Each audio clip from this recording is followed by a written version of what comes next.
आज दिल्लीमध्ये राक्षस बसलेले आहेत, त्यांच्याकडे ईडी सीबीआय आणि पैसा आहे, त्या भीतीपोटी ही फोडाफोडी सुरू आहे। पण शेवटी भारतीय जनता पक्षाला किती आमदार पाहिजेत, किती खासदार पाहिजेत, त्यांचे भविष्य काय देणार आहेत त्यांना ते, आणि जे जात आहेत सोडून त्यांना काय मिळणार आहे? तुमच्या तोंडावर हडकच पडणार आहेत ना चघळायला। यात महाराष्ट्राचा स्वाभिमान अभिमान याचा काय संबंध येतोय का? अजिबात नाही।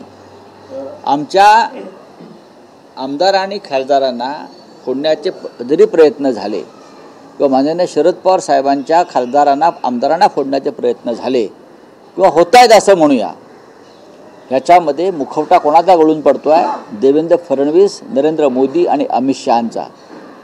अख्ख्या देशामध्ये तुम्ही आयुष्यभर मरेपर्यंत हेच करणार आहात का? तुमच्यासुद्धा तिरड्या उचलल्या जाणार आहेत, लक्षात घ्या राजकारणातून कधीतरी। तेव्हा तुम्ही काय करणार? या देशाच्या इतिहासामध्ये तुमची नोंद अत्यंत वाईट शब्दामध्ये होणार आहे। या देशाचे वाट लावणारे लोक, या लोकशाहीची वाट लावणारे लोक, या महाराष्ट्राची वाट लावणारे लोक म्हणून तुमचा इतिहास लिहिला जाईल।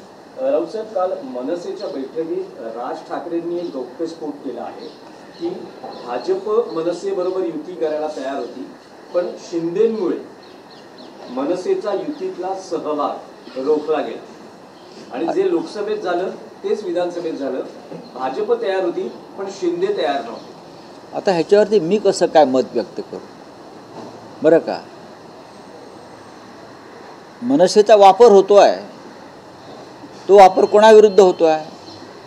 तो वापर बाळासाहेब ठाकरेंच्या शिवसेनेविरुद्ध होतो आहे, तो वापर महाराष्ट्राच्या विरुद्ध होतो आहे आणि तो वापर मराठी माणसाची संघटना फोडण्यासाठी होतो, एवढंच मी सांगू शकतो।